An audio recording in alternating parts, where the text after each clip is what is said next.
All right, I'm here with Matthew at Niagara Falls Boulevard, and what brings you out here today, Matthew? What's up, man? Basically, I'm just here because I love my country. I love Trump. I support all his policies, and I'm just here to represent, man. Okay, and thank you for asking. How's your day been? It's been great, man. How about yourself? Thank you. Yeah. I'm doing well. Good. So, I mean, is there any specific issues that you're concerned about, or is it mostly just supporting Trump, or? Definitely some issues I'm concerned about with all the wars going on right now. I definitely support what we're trying to do with in Iran and also what's going on in Israel. Also with the economy, I support, Trump's tax plans and everything he's been doing for our economy. Also immigration, that's a big thing for me, I think if people are going to come here, they should do it the right way, and there's no doubt about that. Those are just a few things. Okay, and was this past election for president your first presidential election that you voted in? Yeah, okay. It was the first presidential election I voted in, yes. And was there a single issue that really made you want to go out and vote? Probably, I don't know if I'd say a single issue. I'm definitely pro-life. That's a big thing for me. I'm Jewish. I'm pretty religious, so I definitely support that. That's probably the biggest issue. Okay. And then what would you say you want to see come out of the military intervention or war in Iran that you have seen so far? If I haven't seen anything right now that I'd really love to see, the next thing I'd probably want to see is get that Strait opened up to get the prices lowered, and probably a regime change that would be more friendly to Israel, and also so they could stop funding their proxies throughout the Middle East. That'd probably be the biggest thing. Okay, and I mean, what form of a regime do you think would be able to take place of what we've seen with the current? Probably something more democratic that more represents the will of the people rather than just a select minority in the country. Okay, and then in terms of immigration, what do you think about the latest Supreme Court decision about birthright citizenship? I don't love the decision. I understand that it's been a part of our history and our Constitution for a while, but I feel like when that law was in place about birthright citizenship, its purpose at the time was a lot different than how it's being used today. So I would have liked to see something a little different, because I feel like a lot of people do take advantage of it in a way that they come here and try to have kids born here in a way that, and then maybe they don't support our country and everything it stands for. If someone's going to come here and support everything we stand for and wants to be a part of this country, I'm absolutely for it, though. But I just get worried that people might abuse the system in a way that isn't beneficial for everyone, in a sense. So if the Supreme Court ruled unfavorably for the administration and also for what you view should be happening, do you think Congress should take that up, or how do you feel that should be resolved? I don't know if there's much Congress could do after, the Supreme Court's ruling, but I think that if there was any way that they could go about it politically to make some changes, I would support it for sure. Okay, and I mean, do you think the current administration's been able to get a lot of progress through Congress in terms of passing what they would like to see? I don't, honestly. I think a lot of the bills that they've been trying to pass, I know the Save America Act in regards of voting and voter ID and stuff, there's been a lot of problems getting that through, which I don't really love. I feel like if they could make some more ground, maybe try and concede some things in order to get what they want, that could be better for us as a whole. But I'd definitely like to see more done, for sure. And do you think that might be because of the leadership in Congress, or do you think it's more of like a splinter within the Republican Party that could stop that? Because they do have the majority. Yeah, they do have the majority. I feel like I know there might be a little bit of a splinter in the Republican Party where some of the people aren't so willing to work with the people that are very pro-Trump, and also I think that's basically what I'd say, yeah. Okay, and do you think there's anything within the base of the party? I mean, those who actually go out and vote, not just the members of Congress, but like what you call MAGA, correct? Yeah. Is that what you would say is the voting base, MAGA? I'd say so. I mean, I think there might be a little problem with the leadership too, being able to bring people together on these votes. They haven't really been able to consolidate the party as a whole.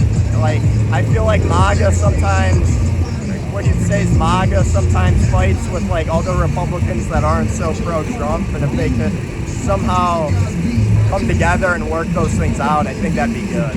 Okay. And do you think there's like a splinter within MAGA, or do you think it's more just something else?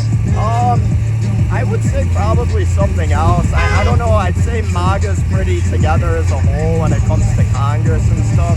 I know there's a splinter when it comes to a lot of these wars going on, people being America first and not so much.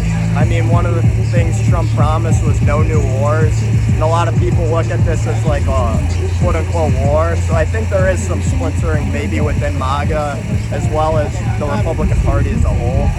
Okay, and I know you mentioned that you're Jewish. Now, I mean, would you say that those that are within MAGA that are against the Iran war, would you say that they are anti-Semitic? Would you say that they're like just on their own policy, that's how they feel? I wouldn't say they're anti-Semitic. I think that's more of like a policy belief, not so much a hatred towards any people, which obviously they could believe whatever they want to believe. That's their right. I wouldn't call it anti-Semitism, but I think for years there's been Republicans that have always been, supporting these, what you'd say, foreign interventions, so to speak, and that could cause some disagreement within the party right now as the party's moved more towards an American first agenda. Okay, and I mean, do you think the administration in Israel has been reasonable with their policies, like in terms of like Netanyahu, Smotrich, Ben-Gvir? Do you think they've been reasonable? I don't agree with everything they've done, but I feel like certain things they know they don't really have a choice because they always, they need to protect themselves and their sovereignty and their independence. And I think when people come, there's a lot of people that are trying to do violent things towards these people, and I think it's always their job and their right to protect their citizens. Yeah, I think that's fair to say. And then, do you think there's been a rise in anti-Semitism within the United States, or do you think a lot of it is policy disagreement as well? I think a lot of it's policy disagreement. Personally, I haven't experienced a huge rise in anti-Semitism, but as a whole, as a country, I think there has been a little bit of an increase in it. I've talked to people, my friends, people in my family, and they've experienced some stuff that, some comments made towards them that is, what I'd say anti-Semitic. So I'd say there's been somewhat of a rise, yeah. Okay. And then, would you say that it's more important to focus on international issues, national issues, local issues, and state, or I think, politics, it all starts at a local level for sure. With the stuff that's going on in our community, I think that's what I'd prioritize first as an individual. Secondly, I'd probably say what's going on in this country second. And I think it's important that you can't ignore what's going on in the rest of the world. And I feel like we do have a duty as Americans and as the United States to do what's right throughout the world and protect our beliefs and democracy. Okay, and I see that there's a Bruce Blakeman sign running for governor. Now, there was Elise Stefanik that had originally announced, and then there was no primary because she dropped out. Yeah. I often criticize Democrats at the local level for not having competitive races and not having primaries. How do you feel about her dropping out and not having a primary for the Republican governor? I was very disappointed that she dropped out. I liked her a lot. I actually went to see her, and I thought she was a good politician. I don't know if she dropped out because maybe she lost her backing from Trump or something like that, which I personally don't love. I don't think that her running should be decided by if Trump supports her or not, because I tended to support her policies and what she wanted to do. When it comes to the primary, I am disappointed as well. I think, in politics and for the gubernatorial race, there should always be primaries at every single level. I do support Bruce. I think he's going to do a good job if he becomes governor, or at least better than Kathy Hochul and the policies that she has now. But I would have liked to see a primary as well so that we could have determined what the will of the voters was for sure.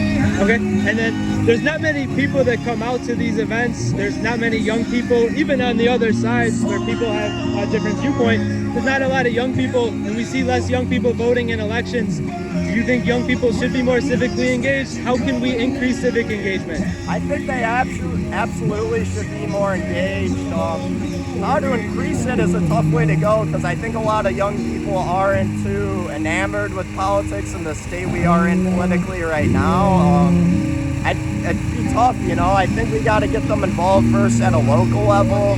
That's how I got involved in politics first. I'm a member of the Amherst Republican Committee, so that was sort of like my start into being introduced to this stuff at like a legitimate level. So I think if we could get kids involved like that, that'd be great for our community for sure. Well, thank you, Matthew. I appreciate your time. Enjoy your weekend. Thank you so much.